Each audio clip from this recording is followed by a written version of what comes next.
quite a bit of content to work through. So today we'll do a big review certainly over the shoulder complex. It'll take us approximately 3 days to work through that content.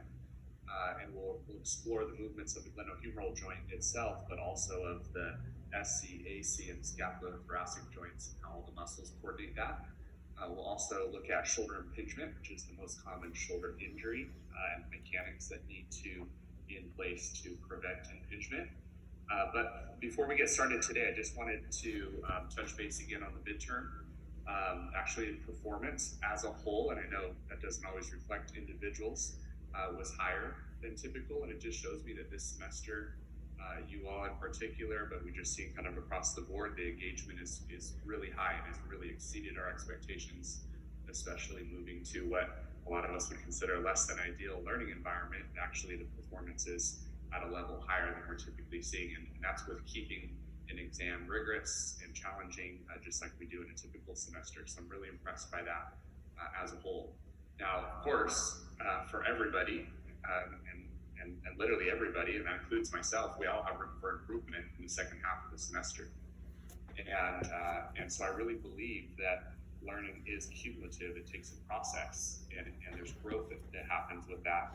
And also the final exam is truly cumulative, meaning split about 50-50 in terms of content. And so like I said in my email, if you score better on the final exam, and so that's the combined final exam score, not just one component or the other. If your combined final exam score is better than your midterm score, then I'll replace your midterm score with your final score. So there's a chance really for your final exam to count towards 50% of your grade, which is pretty awesome, especially if you have a mindset that, hey, I'm going to start to understand things, and I'm going to continue to make progress. I'm going to achieve a higher level of knowledge in the next several weeks. This gives you the chance to do really well in those combined scores. Now, if you don't score as well on the final, then we'll still use the midterm for 20 and the final for 30. So you can't go the other way. Of course, the midterm can't wipe out the final. So first of all, I just wanted to open up just to make sure that that's clear. Any questions on that? That all sound good to you guys? Okay, cool. So can I just also speak some reality into this? So this is something I've been doing for a while because I really believe in learning being a process, and that we're not at the end yet. And so it makes sense to me in terms of the philosophy of the course. But I will say that the vast majority of students in my course typically do not change much between the midterm and the final. Now, I think that's because most people aren't willing to make adjustments or don't choose to make the adjustments. Because I've also seen people who at this point, well, I'll give you one specific example, a student who was overwhelmed in the first part of the semester. He was caring for an ailing grandfather who's the primary caregiver for him. And he finished the midterm exam, and it was not at the standard that he expected. And he came to me and was seriously considering withdrawing from the class. It was a grade that he was not going to be okay with moving forward, just in the big picture. And so we talked about his personal circumstances as well as the rest of the class, and he decided to stick with it. And at the final exam, he went from a score that almost caused him to withdraw from the class to a 100%. And so I've also seen these dramatic changes where somebody just radically changes their approach to the class, their mindset related to even the exam, and can do really well. So I think that most people don't change much because they don't change their approach very much.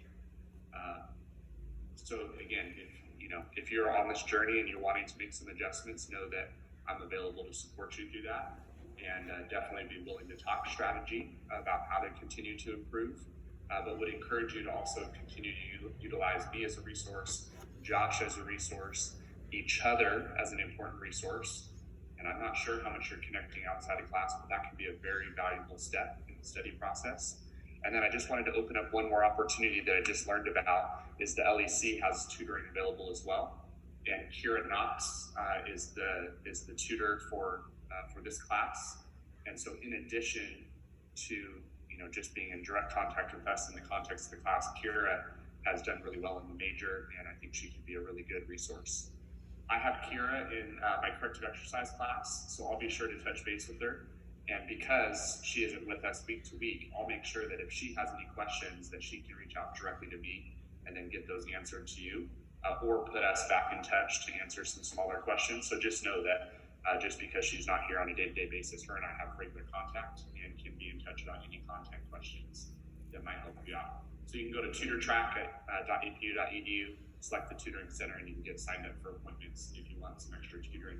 And that could include, again, just being disciplined and going back and studying content, as well as moving forward in the upper extremity. Any questions about that? Questions or comments? I had a question not related to tutoring, but just the class overall. Would it be possible to see our overall grades sometime before the final? So the course grade you're talking about? Right. Yeah, so the way that I do my grading is weighted grades. So it's a little bit, basically Canvas doesn't do it automatically. And because the points don't directly lead to the grade, I can show you how to calculate it, but it's all pure projection because it's not like, so like right now, we only have about less than 30% of the grade in place. So, you know, you figure the final has the chance to be worth 50, and if that were the case, then we only have about less than 10% of the grade locked in.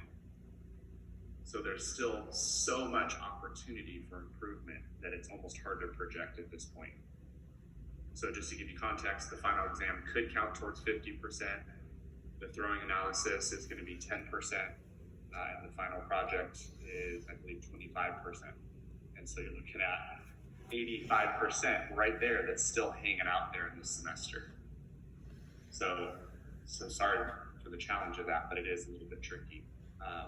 But I'd be happy to, maybe after class, because I don't know that everybody would want this, but I'd be happy to walk you through how to do weighted grades so that you can plug in your scores and kind of see where you're at this point, if that's helpful.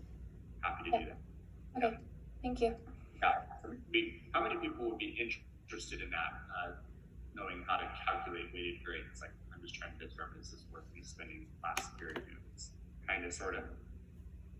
Kind of? Okay. Well, how about I just connect with those of you that are like, yes, I definitely want it. We can do it after class, maybe on Thursday. And then those of you that are kind of like, because we have 85%, it doesn't make a huge difference, then that way I won't use your class time doing it. Because it'll take about 10 or so minutes to explain it. Is that okay, Hannah? Cool. Yeah, thank you. Right. What other questions or comments do you have?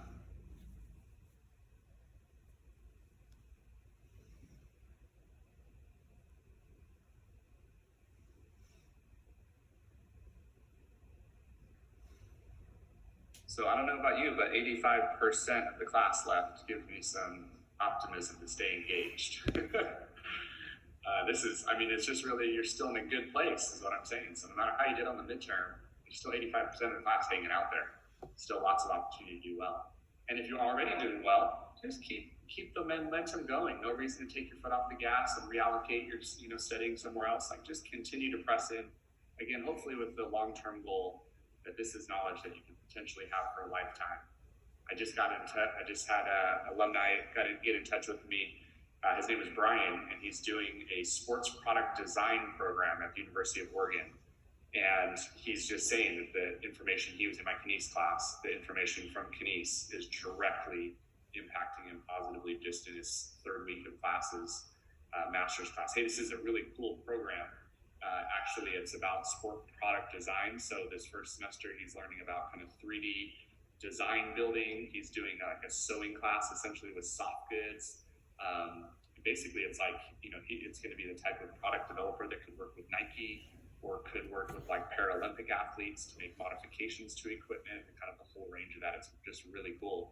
And most of the people in the program have like a fashion background, but him coming in with a Kines background is already separating him because he understands movement, and then he can figure out how everything else kind of works around that. So just so many examples of students who have used this content deep into their grad school and professional lives. So I believe in it, and I believe in you guys just the same. So Cool. Let's dive into today. Today we're actually going to introduce a new 8-box system, and that'll be our last 8-box system for the class. And then also we're going to look at convex concave for the shoulder, as well as doing kind of big picture overview of the joints. So first of all, I'd like you to stand up, and I'd like you to move through each of the movements. So go ahead and get into space so I can see you. And we're going to want to be really controlled in how we do these shoulder movements. And so we're going to make sure that we have a neutral spine and neutral head. And any of the movements that we have, so for instance, the first one is flexion. We're only going to go to end range flexion that we have. And so for me, it's not 180. It's somewhere closer to here because everything else feels like pure scapula at the top. So go into full flexion. Good. And I'm seeing a lot of different hand positions. So if we're just in pure flexion, our hand actually going to be facing the back wall. Neutral rotation would be like what's going with our thumb, but actually anatomical flexion is going to be right here. Now that's not a super functional flexion. I know most of you were doing something like this because this is how we use flexion, but technically flexion is with the palm up. Okay, and then from full flexion, let's go into full extension. Good, so that whole movement down is extension. So let me just a quick reminder here, as we're moving into extension. So this is extension, extension. As soon as I stop, my shoulder is flexed.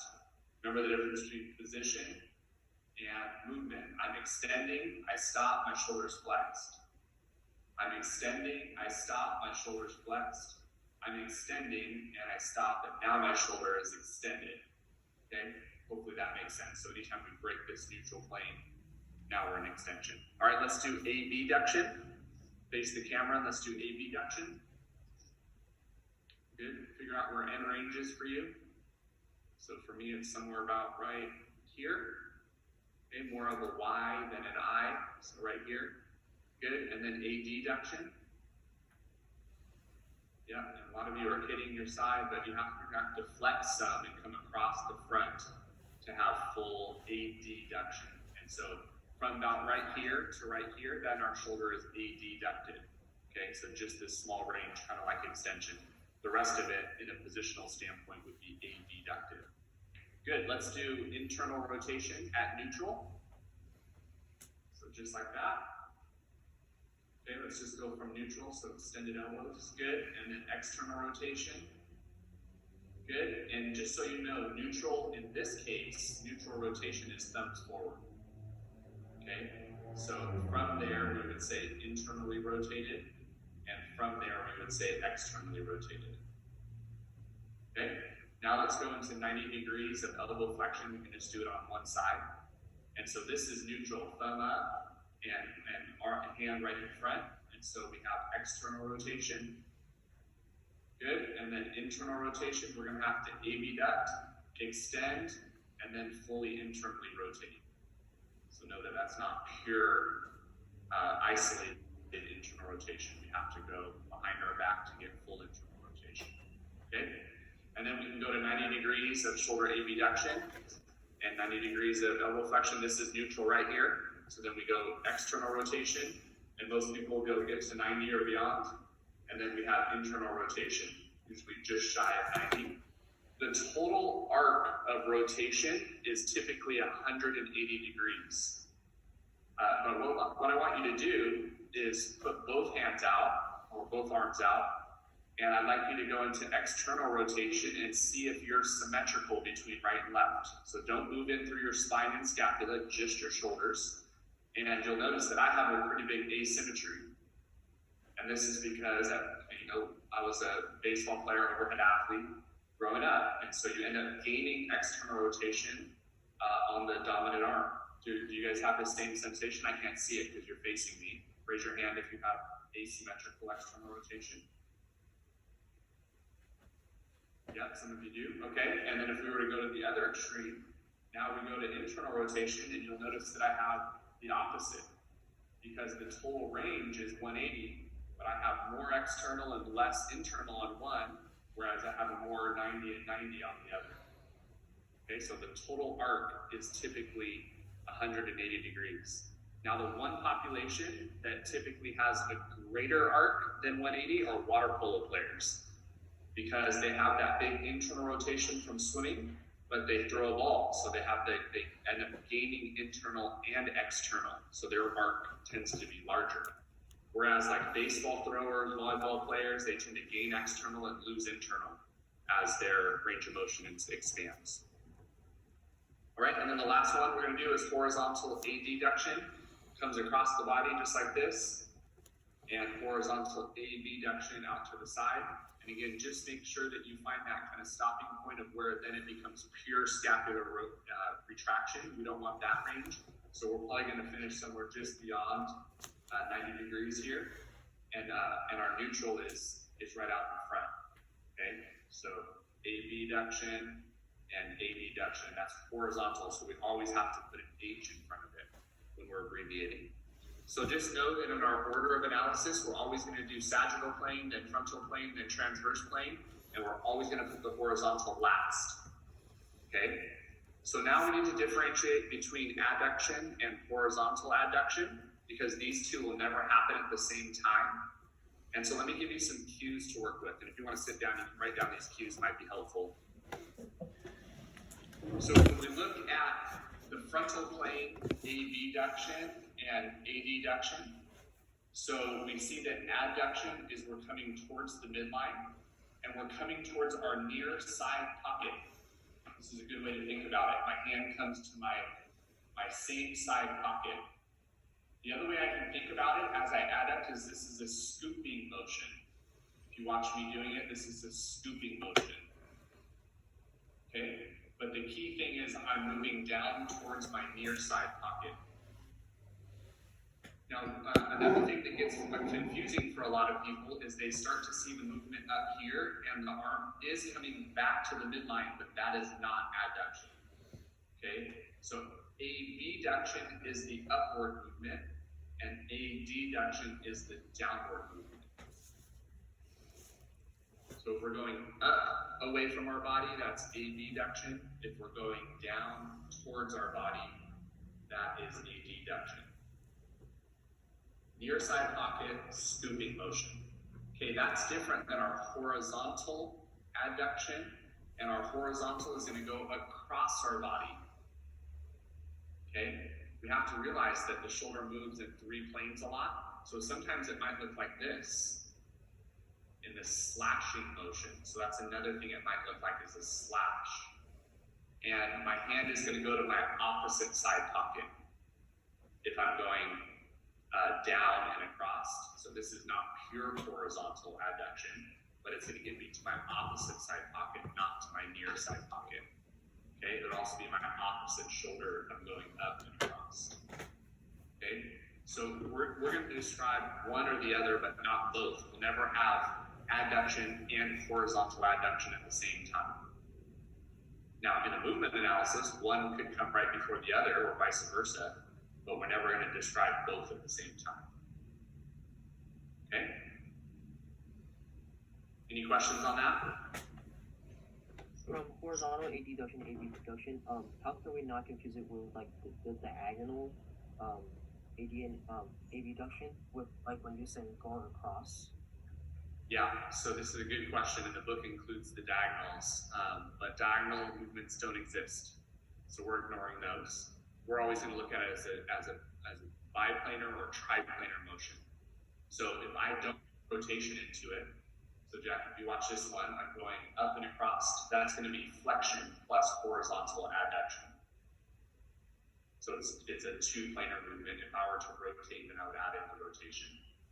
Okay, same thing if I go down and across, that's going to be extension and horizontal adduction. Okay.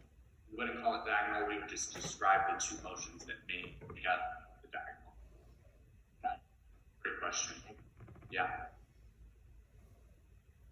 So let's just think about some other important cues, because flexion and extension can be challenging at times. So if we're going up in front of our body, that'd be flexion. And if we're going down in front of our body, that would be extension.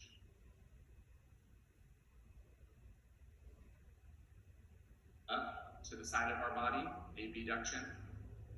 down to the side of our body is adduction. And then the rotation, we're going to have to really pay attention. I like to look at the biceps. I think it's the easiest cue. I don't want to look at the hand because that can throw me off. So like right now, if you watch me, my shoulder is not rotating at all. So I don't want to look at my hand because that can be confusing. All right, I want to look at the biceps. And when the biceps rotates inward, that's internal rotation. And when the biceps rotates outward, that's external rotation. So the biceps is just an easy cue for something to look at. It's a representation of what the humerus is doing. All right, we good with those? Cool. All right, another term or two terms that I want to introduce, these are actually synonymous terms, is scaption, which is also known as humeral elevation. So you'll see the word scaption in clinical settings, and you'll see the words humeral elevation in research settings, but they're both saying the same thing. So when we think about the plane of our scapula, like if I feel my scapula back here, it's running out like about a 45-degree angle, and if I move in that plane, we call it scaption. And so you'll notice it's not pure flexion, it's not pure abduction, it's what we call scaption. And so this is moving in the plane of the scapula or at approximately 45 degrees. Some will describe it more like 30, so somewhere between 30 and 45 degrees. It's really this kind of in between. So for the purposes of our movement analysis, we would call this a combination of flexion and abduction. But clinically and in research, they're going to call this scaption or humeral elevation. Okay, and these are important terms because this is the most functional, common movement of the shoulder. So when I go to get something like out of if I were to go get a plate or a mug out of the cupboard, I'm never going to like stand straight up at the cupboard and like do this super robotic flexion movement. And I'm not going to like square up next to it and like do a pure frontal plane movement. Typically, it's going to be something kind of natural. And you'll notice that I'll do it with some elbow flexion because that brings me back to the midline. But my humerus is moving up in this like 45-degree range. And this is the functional way that we typically raise our hands. So if I were to ask a question, I'm going to do something like this. It's the same movement. It's scaption. I'm not going to do like this. Hey, Dr. Sorensen, I have a question. This like ridiculous, rigid, robotic thing, that's not how it works. So typically we're going to be out here somewhere. And that's called scaption. That's what you're going to hear most. But if you're reading the research, know that it will be referred to as humeral elevation. Any questions on those?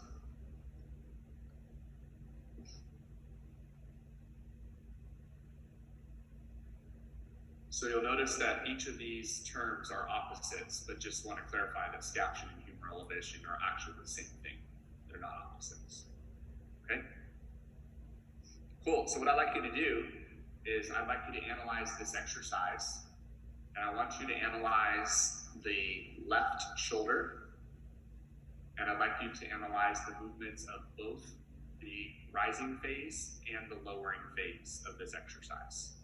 I'll give you 2 minutes to work on that.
Right, do you need more time? Okay, another 30 seconds. And make sure you write down all the movements that occur during the rising phase and then all the movements that occur during the lowering phase.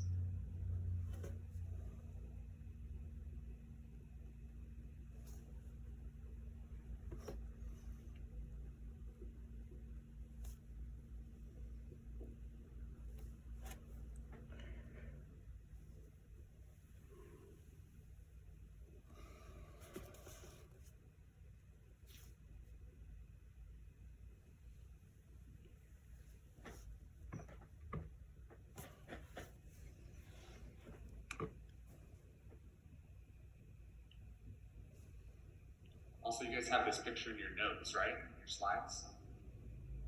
Okay, cool. All right, I'm gonna launch you into breakout rooms. You'll be in groups of 2 or 3, and I'd like you to first discuss the rising phase and then discuss the lowering phase. And make sure that you list your movements in order by our order of analysis. Okay, I'm gonna give you about 2 or 3 minutes in the breakout rooms.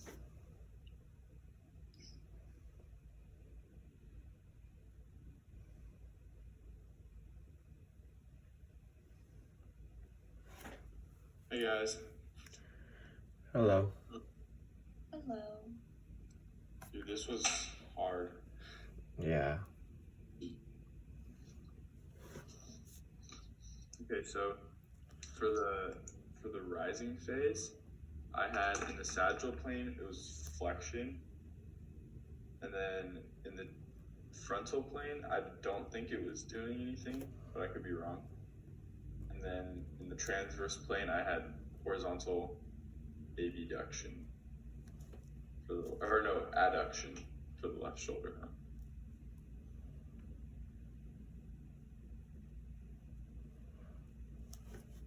Yeah.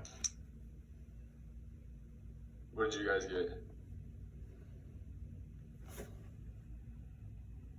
Wait, sorry, did you say horizontal abduction or adduction for rising? For the rising phase, I had a deduction. Because I think the rising phase is when he's pulling it down, right? No, I think the rising phase is when he's going up. The first one. Oh, really? I believe Because so. the rising phase is only against gravity, right? I thought that was the lowering phase because he's lowering the pole and then he brings it up again. But like, if you think about it, like his muscles are contracting concentrically. Like he has to work harder to bring it down than to bring it up. Like he just lets it go and bring it up, basically, right? But he has to actually like work again to bring it down. Yeah, I think. Yeah. Okay, then if going down is the rising phase, wouldn't that be extension of the shoulder rather than flexion?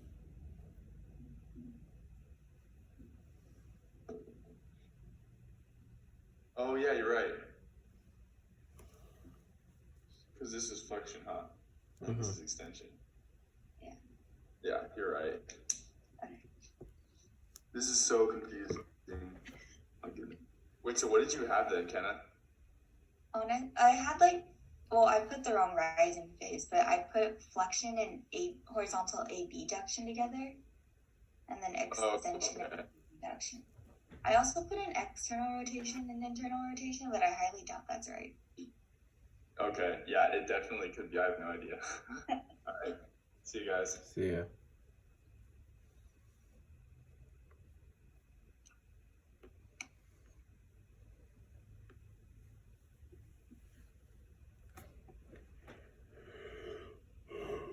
All right, so let's start by looking at our analysis of the left shoulder during the rising phase. And so Quincy, on this exercise, which phase is the rising phase? Can you show me the movement that occurs during the rising phase? Rising is when you're going this way. Okay, so yeah, so I mean that would make sense, right? That the arm is going up, If he was holding anything, but you see that he's holding something, what would you attribute that thing that he's holding? Like, what would you call that thing that he's holding? Well, it's a stick, but what's the stick attached to? Oh, like a cable? Yeah, a cable. And so when you think about it that way, remember that for any cable exercise, we're going to be looking at the weight stack as being the rising. Oh. I'll let you reassess your. That was evaluation. me. So which That's why. so the chopping movement would be the rising phase. That's when the weight would go up. And then the release of that weight, or the weight coming back down, would actually be the arms going up. So no worries, that's really common to just kind of miss the pulley piece of that. So we're looking at the left shoulder, especially when it's coming down and across. And so, Cole, can you tell me what movement, first of all, I'll ask the question as a yes or no, and then if the answer is yes, I'll ask you to tell me which movement. So does the arm go up or down in front of the body with the rising phase? Down. It goes down, so yes, it goes down. And so what movement is that? First in the sagittal plane. Down in front of the body is a sagittal plane question. Yeah. So extension. Good. So the first movement is extension. And then Nikki, does the arm or the shoulder go up or down to the side of the body in this exercise? Another way of saying that is so we know that Cole said that the shoulder goes down in front of the body, so it'd be tough for it to go up to the side of the body, right? Those two can't happen together. So the question, does it go down to the side of the body? The other way of asking that would be, does it go down to the same side pocket? No, yeah, so there's no frontal plane motion in this exercise. Good, and so Orlando, I'll ask you next. Is there any rotation in this exercise?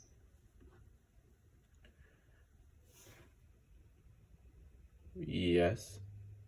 Yeah, it's subtle rotation. Would you say that it's coming across likely to be internal or external rotation? Internal. Yeah, I agree with internal. And it's really subtle. But the left shoulder, as it comes across, is likely to be paired with internal. It would be awkward. You would see his other hand go substantially higher if it was external. But because they're coming across together, that's going to result in internal. Can you guys see that? The bar would really have to do like this for external rotation down.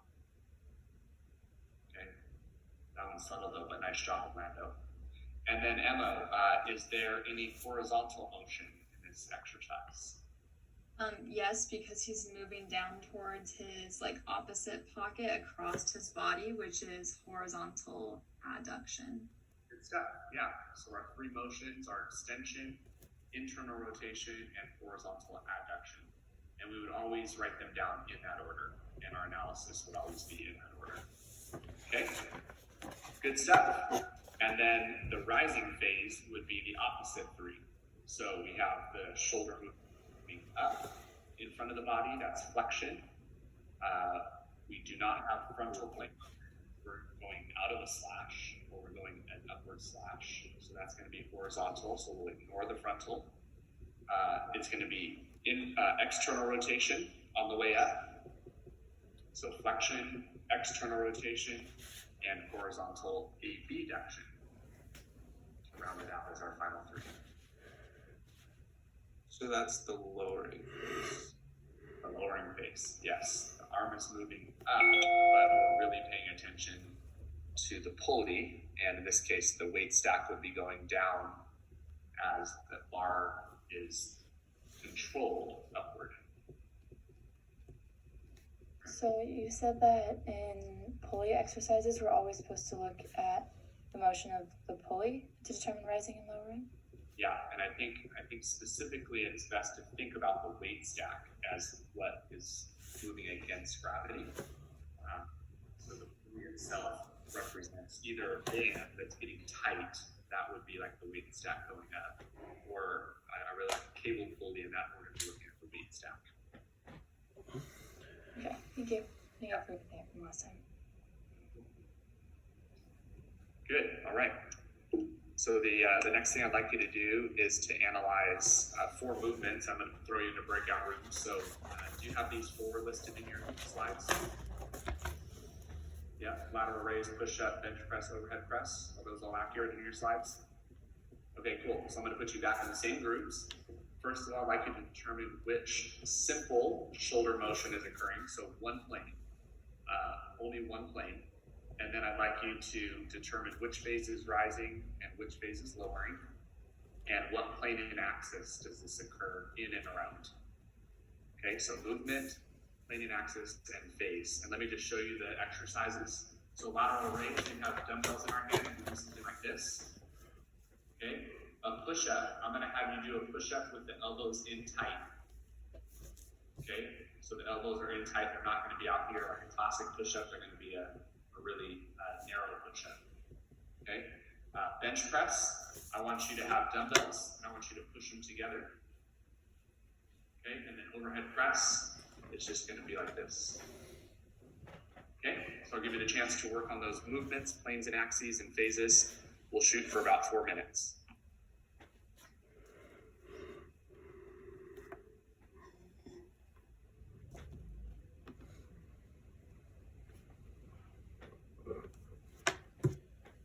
Hello. What's up? Dude, this stuff is crazy. Yeah, this is like a different thing, level from the other content. Yeah. So lateral raise would be, the movement will be abduction, right? It's Yeah. pretty simple. Because it's going away from the body. Yeah.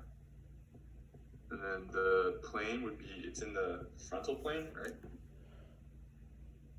Or would it be transverse plane? Transverse is like rotating. So like Oh, that. yeah. Like, Yeah. My bad. I don't know very why. good. So then that would be around the sagittal axis, I think. Yeah. And the phase would be during abduction would be rising, right? Because it's like you're lifting the weight up. Yes. Nice. And then for the push-ups, if you want us to do, I guess like the rising phase would be going up, Mm-hmm. because you're pushing against gravity. So So push up. Yeah. Rising face and then lowering face is when you're coming down. And the shoulders are tight to the body, he said. Would this be flexion and extension? yeah, I think so. So it's flexion, right? It's going away from your body. Yeah, flexion in the sagittal plane, which is the frontal axis.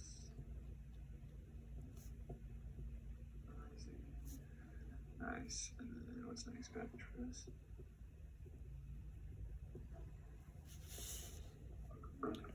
Did you put rising face again? Yeah.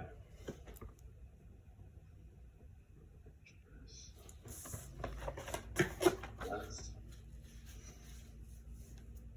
horizontal adduction, right?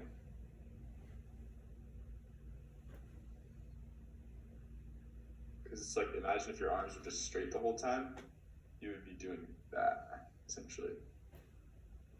Right? Yeah. So it's horizontal adduction, I think.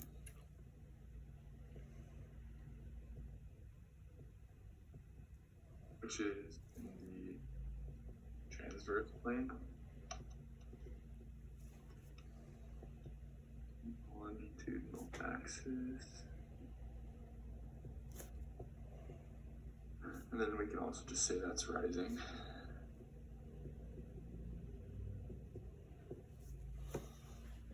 Wouldn't that be lowering because the weight's lowering? And then you push it back up? Lower, the horizontal abduction, because you're coming out this way, and that would be the lowering phase. Okay. Yeah. So if we're talking about horizontal adduction, so adduction, then that's the rising phase because you're like lifting the weight against gravity. But yeah, you're right. Like if there's a lowering phase, it would just be the other movement, like the opposite movement or whatever.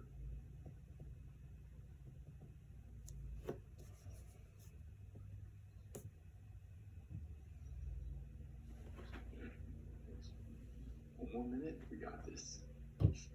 This is abduction, right? This is you're going up.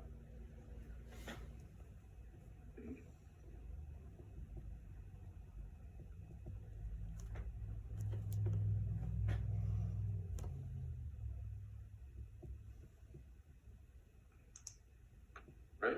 Abduction Yeah, because going like away from your body, Mhm. away from your pocket. Or nice job, guys. And that would be the frontal plane and around the sagittal axis, right? frontal plane Yeah, touch that's on. right, yeah.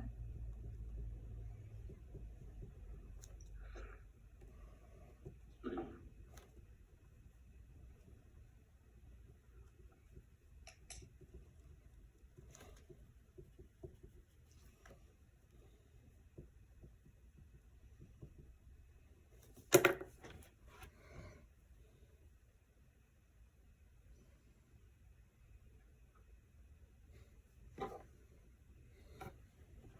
How'd you guys feel about the midterm? It was hard. Yeah, it was tough, huh?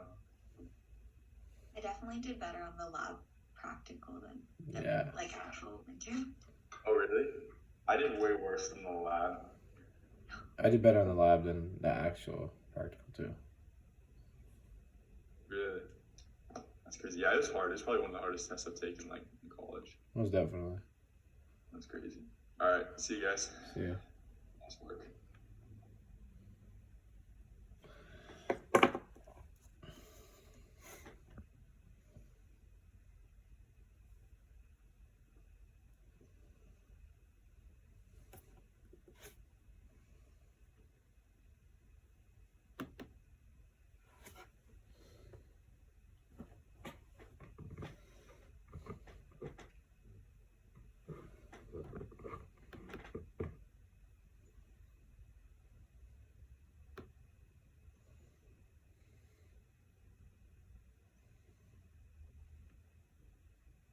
So, Melissa, let's do the first one. So this is our lateral raise.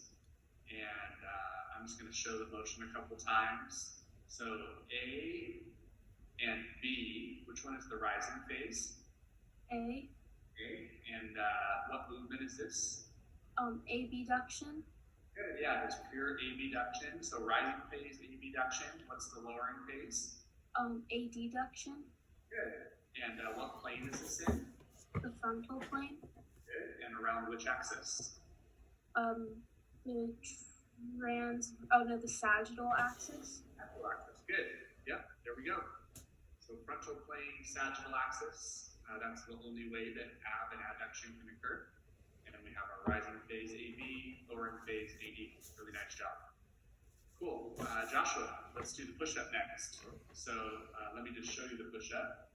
You can imagine me down on the ground. I'm not going to get down and do some push-ups, although that sounds kind of nice right now, actually. So A and B, which one is the rising phase? It would be A. A. Good. So that's being pushed up from the ground, turning to the ground. And what plane is this motion occurring? In the sagittal plane. So, yeah, I put my elbows in tight. It's sagittal plane. And so is the rising phase, does that humerus moving up in front of the body or down in front of the body? Up in front of the body. And what movement is that? Flexion. Flexion. Yeah, nice. So this is, so watch me here. Here's flexion. I stop at 90, and look at my push-up hits me in the same spot. Okay, one thing that can really throw us off is if we look at the elbow, because the elbow is extending, and it makes you want to say, oh, the shoulder's extending too. But in this case, the shoulder's flexing. Okay, so rising phase flexion, lowering phase extension. That's a sagittal plane movement. And which axis is that around, Joshua? The frontal axis. frontal axis. Good stuff. Really nice job. Good. All right, Connor, let's do the bench press. We're gonna do a dumbbell bench press, and so it's gonna look like this. And so, what type of movement do you think is primary here? Like in what plane? I guess you could say what plane. So it'd be in the transverse plane. Okay. It looks like the transverse plane. Yeah, that's the body and top and down. But actually, this type of movement, we would just say is a horizontal movement. Okay. Actually, it does not have a plane and axis. The type of movement. So a little bit tricky. I apologize for that. I hadn't mentioned that. So, do you see the horizontal motion now? That makes sense to you? Yeah. Cool. And you're probably analyzing as such. Just no plane and axis on this one. So horizontal for this bench press, here's A and here's B. Which one is the rising phase? A. A. And what movement is that? That would be horizontal adduction. Good. And which phase? Which movement in the lowering phase? Horizontal abduction. Reduction. Good. Yeah. Excellent job. Good. And then Jackie, let's do the overhead press together. So here it is right here. So A and B, which one is the rising phase? A. Good. And what plane does this occur in? Frontal. Good. Frontal plane around which axis? The sagittal axis.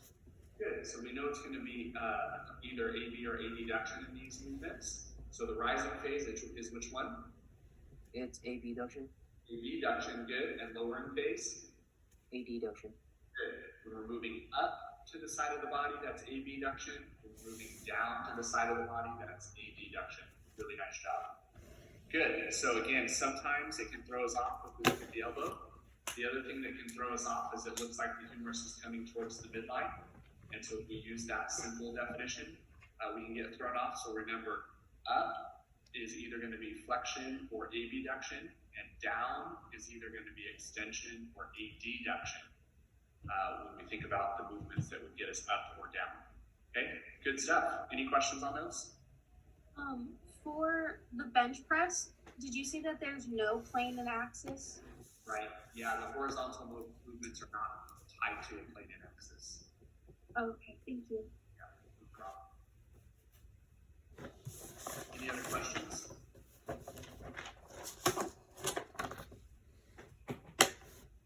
Cool. All right.